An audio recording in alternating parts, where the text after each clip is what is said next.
जहाँ कृष्ण वहाँ राधा, राधा बिना श्याम है आधा। ये दो शब्द नहीं बल्कि एक नाम ही है, जो एक दूसरे के लिए ही बने हैं।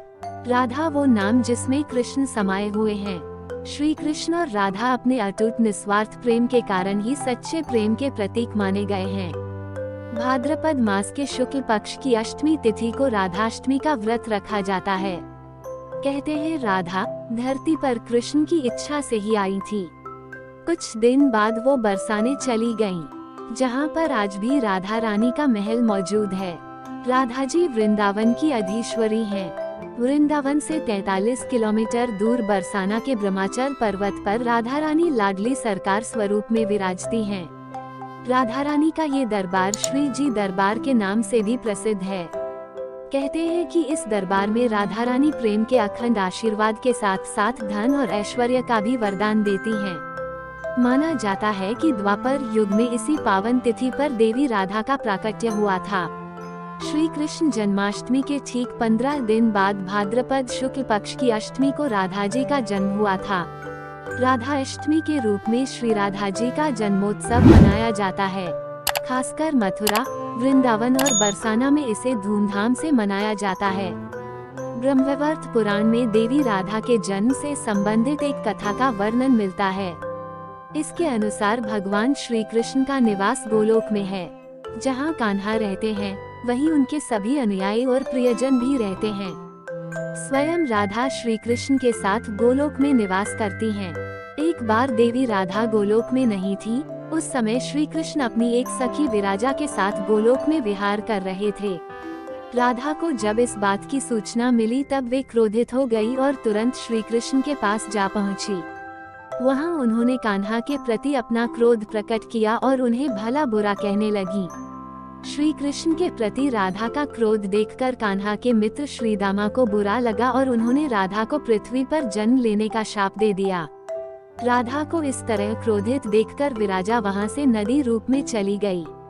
इस श्राप के बाद देवी राधा ने श्रीदामा को राक्षस कुल में जन्म लेने का शाप दे दिया। देवी राधा के शाप के कारण ही श्रीदामा ने शंखचूड़ राक्षस के रूप में जन्म लिया।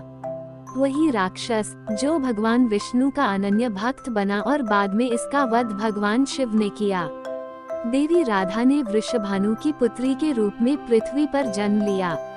लेकिन राधा वृषभानु की पत्नी देवी कीर्ति के गर्भ से नहीं जन्मी। जब श्रीदामा और राधा ने एक दूसरे को शाप दे दिया, तब श्री कृष्ण ने आकर राधा से कहा कि आपको पृथ्वी पर देवी कीर्ति और वृषभानु की पुत्री के रूप में रहना है। वहाँ आपका विवाह रायन नामक एक वैश्य से होगा। रायन मेरा ही अंशावतार होगा और पृथ्वी पर आप मेरी प्रिया बनकर ही रहेंगी। उस रूप में हमें विछोह का दर्द सहना होगा। अब आप पृथ्वी पर जन्म लेने की तैयारी करें। देवी राधा को अयोनिजा भी कहा जाता है। कुछ पौराणिक कथाओं में कहा जाता है कि सांसारिक दृष्टि में देवी कीर्ति गर्भवती हुई और उन्हें प्रसव भी हुआ।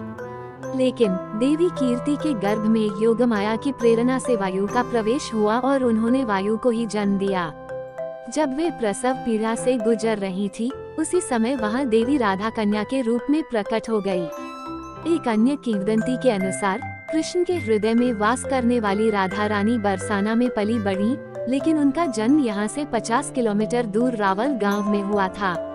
मथुरा डिस्ट्रिक्ट मेमोरियल बुक और ब्रज वैभव पुस्तक के साथ साथ गर्ग संहिता, ब्रज परमानंद सागर में भी रावल गांव का जिक्र है।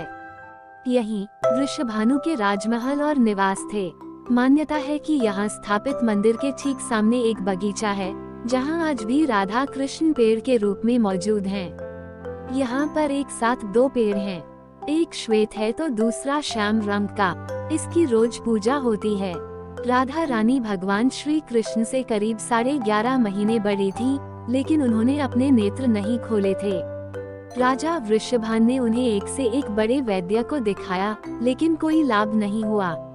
रावल गांव से 8 किलोमीटर दूर जब गोकुल में कान्हा के जन्म पर उत्सव हुआ तो नंद उत्सव में बधाई देने राजा वृषभानु और रानी कीर्ति लाडली को भी साथ ले गए थे।